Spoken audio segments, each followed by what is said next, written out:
The engine won't last long. Dirt splashes everywhere. Musik, wo es für andere nur den Kohlen und Karrieren geht. Doch irgendwann merken sie dann, dass man zusammen mit Geld nicht chillen kann.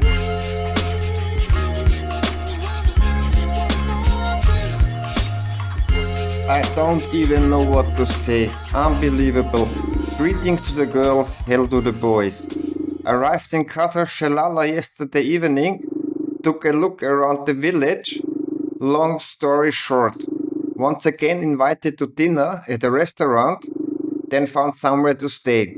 But that wasn't possible, and at the end of the day, literally, I was allowed to sleep at Saad's place and his family.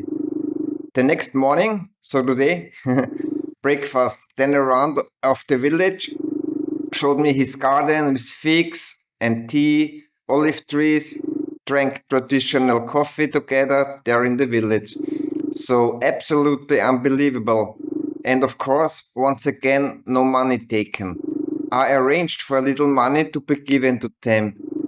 So I was able to tell them to please deposit it in the local village for school construction, road construction, whatever need to be done, because they don't take any money for hospitality, for helping supporting travelers. So you have to get rid of it indirectly, so to speak. And I thought I'd arrange that by telling them to please forward that to the right place. Yes, of course, I wanted to leave much earlier, as usual. But that's not possible when you've been on a walking tour of the town. I also visited a mosque for the first time to see what it looks like inside. I'm grateful for that too, of course. My plan for the day would have been to cover, the route should be about 300 kilometers. But it's now 11:45 local time, so that's not going to happen. I'll try to cover 200. We still have enough fuel, the 18-liter tank plus 2 reserves. If that's right, it should last for a while. We don't have to stop at petrol stations all the time. And I pick out the petrol station myself. And amazing country to travel in. I hope it continues to go well. Yesterday I fell over for the third time. I think I've already mentioned. For the first time, even tough, I only have light luggage with me. I actually took off the rear tire and the grey bag with my rucksack. I was really exhausted and couldn't manage it with my beer-like strength. In my case, that means an even heavier moped, absolutely unrideable on its own in difficult terrain, off-road at all, and getting the thing back on its tires. The average speed per hour is currently around 2 to 3 km per hour because there is one wadi after another, a small section of river that destroys the track, making it difficult to find my route. By now I already have some experience with all the little stones there, and lo and behold, I'm not riding any mob today. By the way, I've already marked yesterday's mobs. There are now exactly 10. 10 in Arabic, Ashra. Now there's just a single track the whole time. Sometimes you have to ride directly through the stones because it's been washed away. And then you have to find your line again somewhere. I can see the pass again now, but you have to get there and the front wheel bounces from one stone to another. And you have to go in with more momentum, then it works well and you don't slow down or refuse, because then you usually get more stuck than you have to. It's like the whole time, every 50 meters there's a little passage. And there a little more suspension travel at the front isn't such a bad thing. Then you can just let yourself in a little faster and the passages are manageable.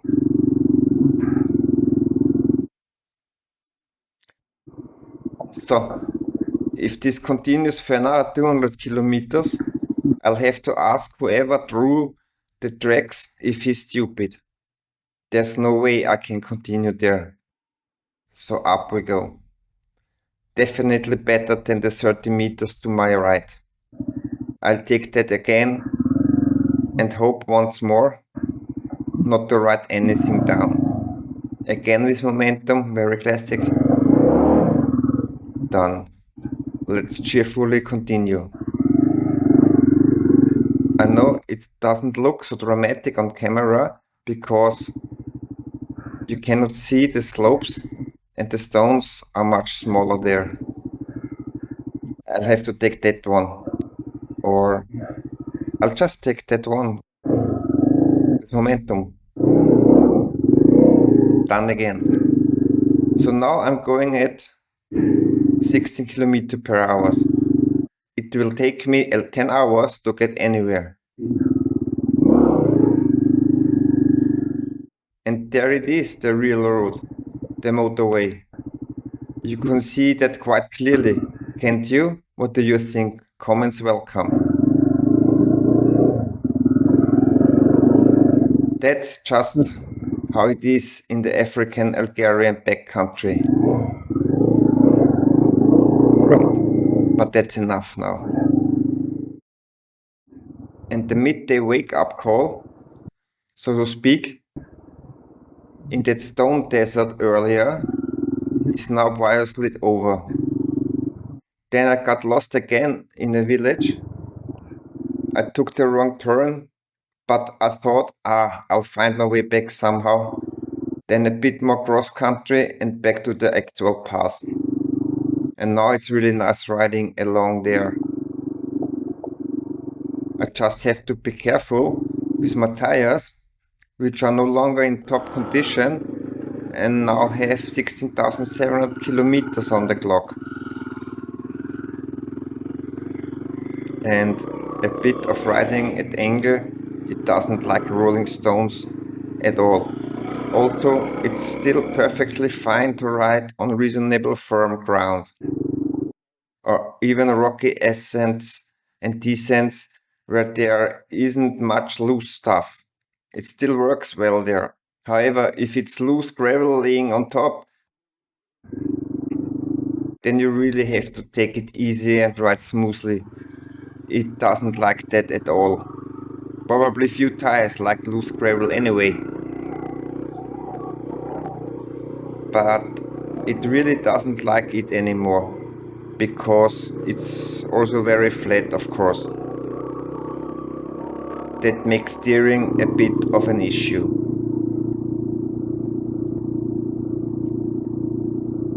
I haven't got far since I started today, because that's more, well, Karl's dinner would be an exaggeration, but somewhere in between rolling down Mariahilferstraße, that's no longer possible, as I recently discovered.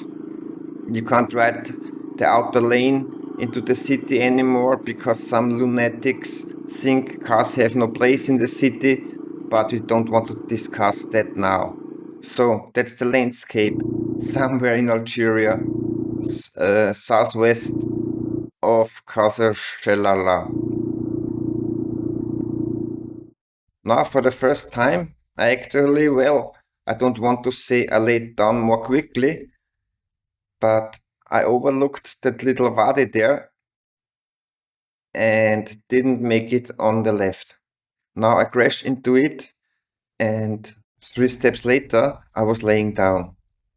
Fortunately, nothing dramatic happened. Plastic guards on the left and right at least draw a line.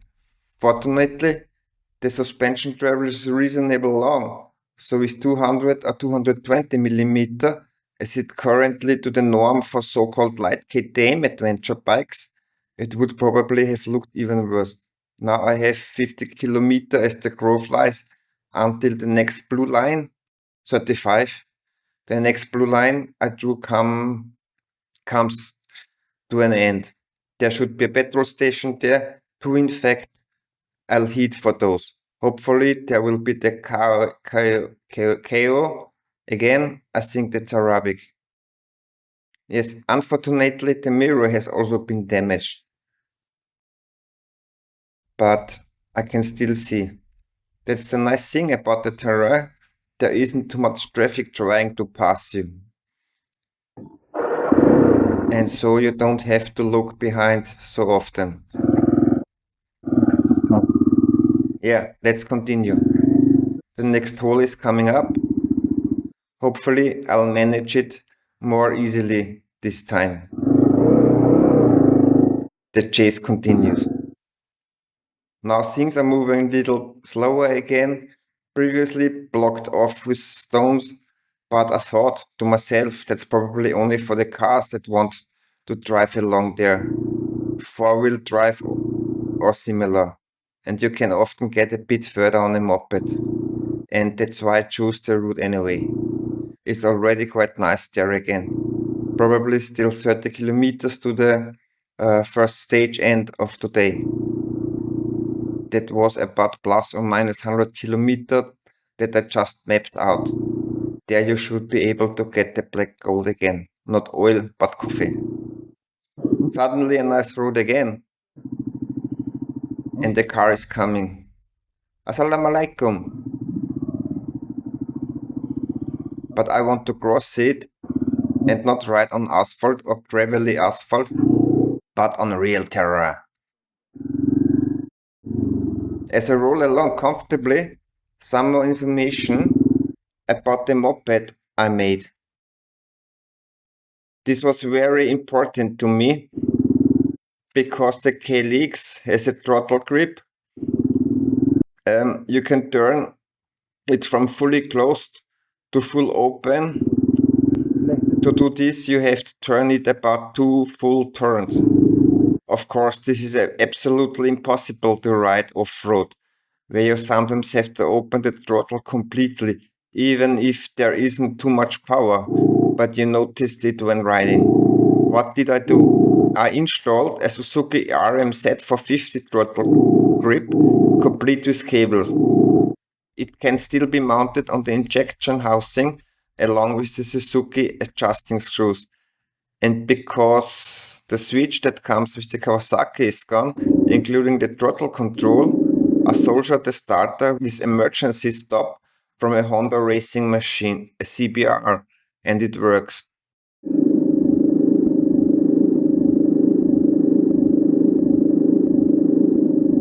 You just have to solder the cables there, yes.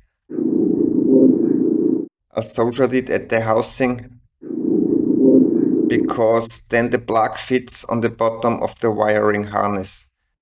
And that's really fun. You can see it anyway. That was from close to open. With the original, it's almost impossible to do that. You have to turn it down like that.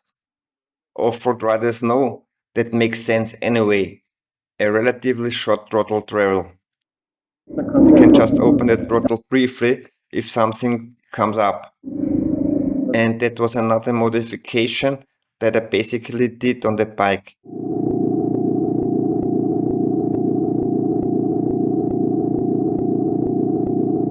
That was the throttle grip. There are a few more things I've done. I'll keep incorporating that into my riding. Maybe one or two of you will get ideas for what you could do with your Kawasaki. The last few kilometers were a really nice rally feeling again, where you turn at speed, 5th or 6th gear, surfing along, and then the village starts at the back, where I hope and suspect there will be a petrol station, and where there should be one. You can see the landscape very well anyway, maybe with the camera. All the colorful bits aren't colorful stones or diamonds or emeralds or even rubies, but just everything that the wind blows out of the non-existing rubbish bins. That's a bit of a disadvantage in the southern country, that the rubbish that people produce isn't dealt with in a very commendable way. I know this from various other countries where it's not better. Apart from the beginning, where we really had to go over hill and dale, the 100-kilometer stage was very nice to ride. My fall was my own fault, like everyone else, but just didn't see that. Saw the tip of the rut too late, then I just crashed into it pretty hard. Luckily, I released the front brake in time so that I had the full suspension travel again to absorb the counter slope to some extent. Then I just fell over. Well, worse things happen. Yes, as said, I'll give Azure a little fluid now. It doesn't need it immediately, but it will definitely need it later. Since I put in the 18 liters, I've clocked up 416 kilometers on the moped speedo. There should still be a few left, although since yesterday, since I filled up, I've been riding pretty fast since I set off on this trip. I don't know where else I've opened up the throttle more than yesterday and today. To be honest, it will be interesting to see what average fuel consumption we've achieved.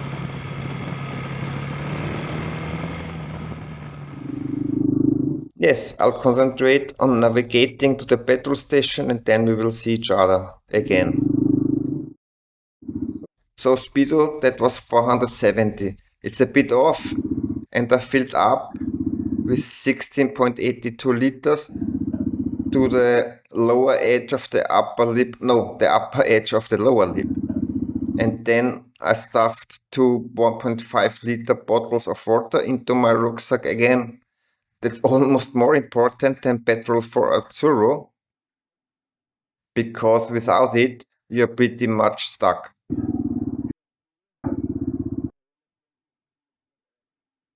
I'm now continuing my journey and will probably ride for another hour or so. And then I'll try to set up my 5-star hotel complex somewhere again.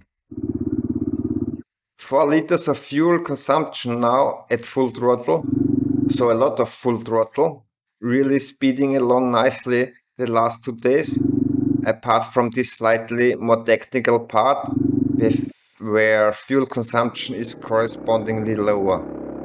Today I have an average speed of 36 kilometers per hour. That means you don't really get very far on the routes I've mapped out. Perhaps at some point I'll have to go back and remove the very slow sections. Either find something else in the terrain or roll along the asphalt until it's faster to ride again. I hope I make a note of it.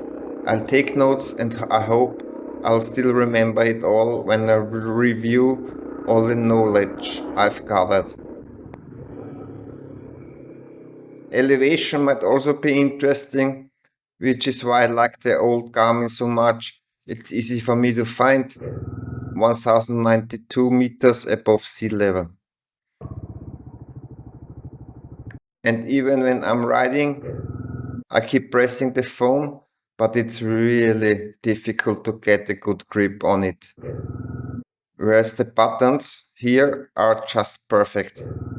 I've already got that hang of how it works in my head because I've been using it for a long time.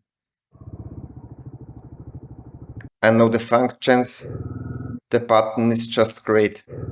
You can scroll through the different surfaces and get the information you think you want.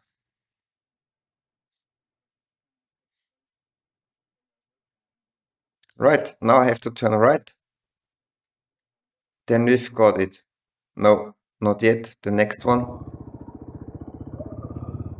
Au revoir, masalama. We are out of here. No indicators, you don't get fined for this in this country. As I've already mentioned, the riding there is very relaxed. Everything is rolling, no stress. Everyone lets ride each other, it's really nice. The route stays like this, then you can actually cover a few more meters. It's so comfortable, you can do about 70 there. I slow down to talk because, as I said, I can't do both at the same time.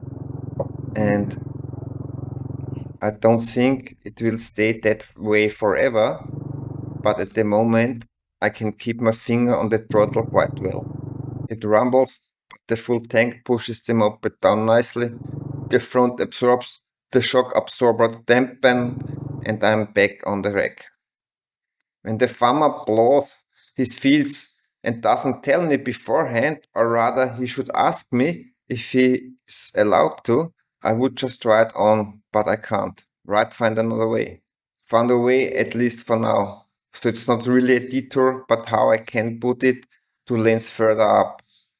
At least as far as the corner. I should actually go straight on. It goes down again there. Should I ride cross country? That's not really an issue there anyway.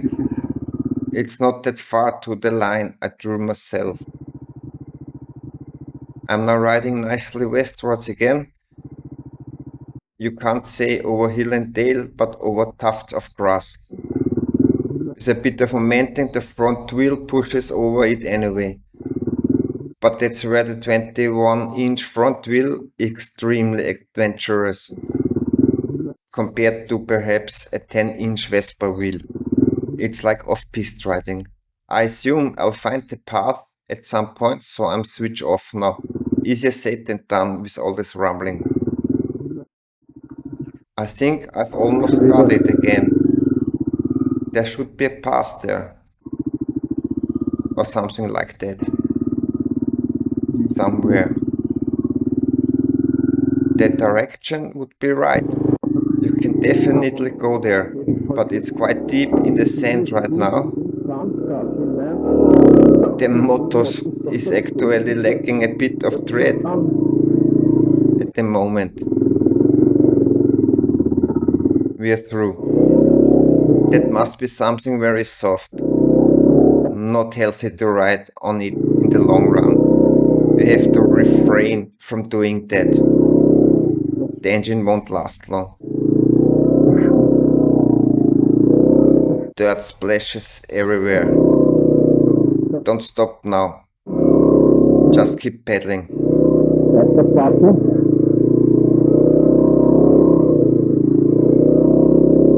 Otherwise, it's game over. Get out of the mud. You can see how deep it suddenly is. And more importantly, don't fall over.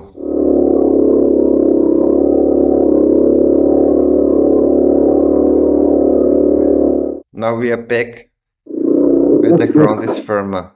Okay, the third one doesn't want to go any further. Can only hope that we can get through.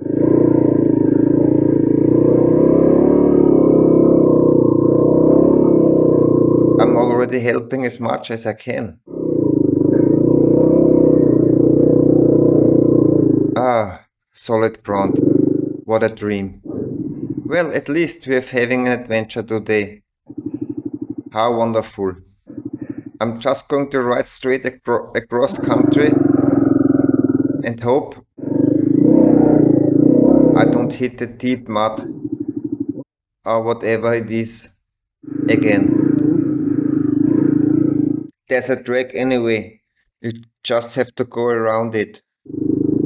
This, well, wetland isn't there at the moment, but somehow it's still there.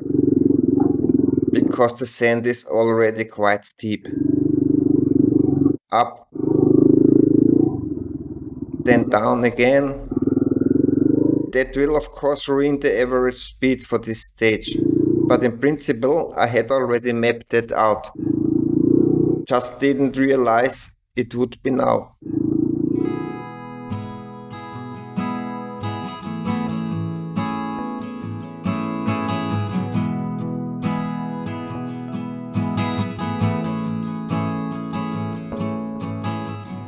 while my water is heating up from my last tortellini.